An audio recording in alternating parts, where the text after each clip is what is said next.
In the 2000s, street racing and tuner culture had become mainstream thanks to the Fast and the Furious, Midnight Club, and Need for Speed Underground. The success of these franchises inspired many others to try and cash in while the trend was still relevant. Street Racing Syndicate, Juiced, and even the Top Gear series all took very obvious cues from what came before. And one company that wanted in on all of this was Sega. Their street racing game would be developed by AM2, one of Sega's most renowned in-house studios that's been responsible for a huge amount of classic arcade games, many of which are racing games. So in 2008, AM2 released an arcade racer called R-Tuned, Ultimate Street Racing. You've probably never heard of it. I didn't until I just saw it while looking through Technoparrot's list of supported games. I chalk this up to simply being because it was an arcade cabinet released in 2008, which was long past the heyday of arcades, and it never got a home port of any kind. But obscurity shouldn't impact the quality of the game, so how is it? Well, for starters, the presentation is really flashy, both figuratively and literally. You get a lot of car options, 20 different cars to choose from, all from Japanese and American manufacturers. They all drive the same and they don't have stats listed for them, so really it's up to your personal preference. Each car has 10 body kits available for it, levels 1 through 6, SP,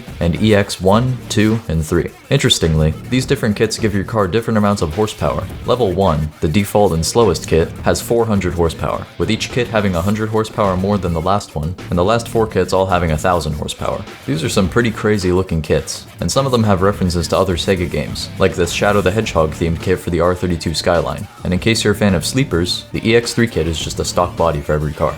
Moving on, you get to choose between 15 car colors and 7 neon colors, or the option to just get rid of neon if you don't want it. All the kits have special neon patterns too, so there's a lot of visual variety to be had.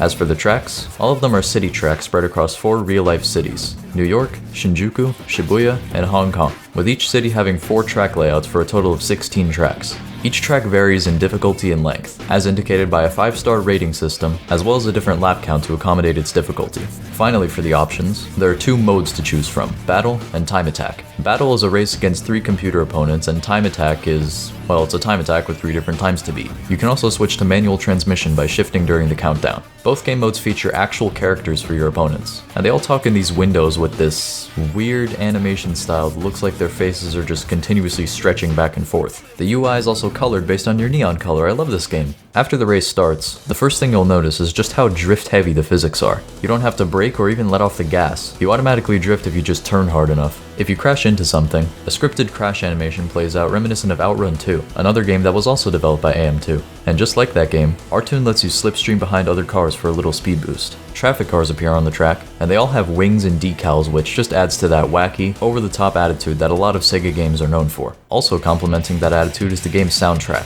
which is awesome.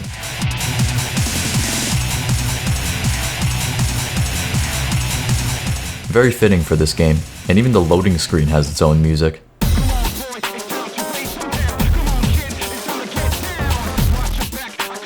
The character boxes appear throughout the race to either intimidate you or taunt you, although like I mentioned, they're not exactly threatening with their stretching faces. The next thing I want to talk about is something that has to be this game's weirdest decision: the nitro system. There are multiple ways nitro can work in a racing game. Maybe you recharge it by drifting or doing other stunts, maybe it recharges by itself over time, or maybe it doesn't recharge at all, forcing you to strategize when to use it. R-Tuned works in none of those ways. This game is the only racing game I've seen that allows you to use completely unlimited nitro, letting you endlessly use it by holding down the nitro button, which for some reason there are actually 2 of on the arcade cabinet. But you know what? As bad as that sounds, it doesn't ruin the game. R-Tuned is easier than most other Sega arcade racers, but you still have to actually try if you want to win, particularly in the faster cars. Using nitro while drifting really impedes your ability to turn, so you gotta make sure not to use it all the time. And if you want more of a challenge, you can always change the difficulty in the game's service mode. You could also play the game in multiplayer if there are multiple cabinets linked together. After a race, a random cinematic plays out, one of which features this crowd of real people that someone forgot to erase the white backgrounds on.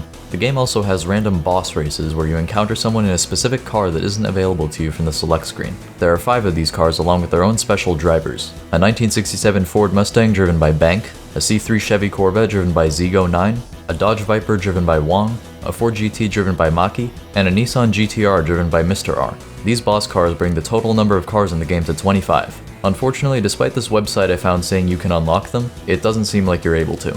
Still, pretty cool to see here. But what if you do want something to unlock? Maybe you want some kind of progression system to work for different cars. Well, despite this being an arcade game, Sega's got you covered. R-Tune supports the use of memory cards, which is actually something quite a few modern arcade games support. If you play the game like this, or if whatever cabinet you find is set up like this, the game works in a decidedly different manner. First off, you only get to use the same card 300 times, so you should make sure to use it wisely. You choose a car from the selection screen, but you're locked to just the 400 horsepower body kit for each of them. And once you choose a car, you can only use that one car. You'll have to buy the rest if you want to drive them. You're also locked out of some body and neon colors. R-Tuned uses a currency called gold, and you can use it to buy new cars, with faster cars costing progressively more gold. You also have to buy all the body kits in order. You can't just buy whatever you can afford. You get gold by doing races, and finishing in a higher position gives you a higher payout. Winning a race on a certain track increases that track's skill level, and racing on it again pits you against harder AI drivers. The amount of gold the game gives you for winning a race seems to be kinda random. You don't necessarily get more gold by using a faster car or racing on a harder track. The game's manual says racing on a track with a higher skill level will give you more gold, but I found this to not be true. Race payouts seem to be pretty similar regardless, around 20,000 to 30,000 gold. After a race, the game brings you to the car shop to buy a car you might want in your collection, but there are some cars you can't buy even if you have enough money. I was locked out of buying the SP cars for a while until I did something. I actually don't know how I unlocked them, I just kept playing until it let me buy them. Boss encounters still happen with a memory card, and now they're especially important because they pay more gold than regular races. The bosses also seem to exist on some kind of tier system. The race against Mr. R gives you around 100,000 gold for winning, while the other boss races give you around 30 to 50,000. You also get these random limited races, where you can use a certain car or body kit for double the amount of gold you normally get for that race. The game even has achievements for memory card players, with certain achievements unlocking new body and neon colors, so there's a lot to work for if you use a memory card. You can definitely stretch out the game this way.